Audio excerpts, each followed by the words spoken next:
জীবনে অনেক কিছুই হারালাম, তার মধ্যে সবচেয়ে পছন্দের মানুষ ছিলে তুমি। যদিও গল্পটা ছিল অল্প, তবুও তোমাকে মনে রাখবো মৃত্যুর আগ পর্যন্ত। তুমি ছিলে আমার জীবনের সবচেয়ে পছন্দের মানুষ। তোমার হাসি, তোমার কথা, তোমার সাথে দেখা হওয়া প্রতিটা মুহূর্ত সব যেন এক একটা যন্ত্রণাদায়ক স্মৃতি হয়ে বুকে আঘাত করে। আমাদের গল্পটা খুব বড় ছিল না, তবুও প্রতিটা পৃষ্ঠায় আজও কাঁদায় আমায়। আলো আঁধারির মধ্যে একটা সম্পর্ক, যেখানে তুমি ছিলে আলো আর আমি ছিলাম কেবলই ছায়া। আজ তুমি নেই, তবুও প্রতিদিন তোমাকে খুঁজি।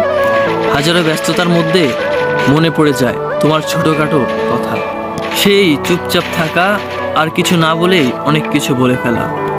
বিশ্বাস করো, এই হৃদয়টা আর কারোর জন্য পুনর্জীবিত হবে না, কারণ যে সত্যিকারে ভালোবেসেছিলাম সে তো তুমিই ছিলে। তোমার জায়গাটা আর কেউ কখনোই নিতে পারবে না। তোমাকে মনে রাখবো মৃত্যুর আগ মুহূর্ত পর্যন্ত।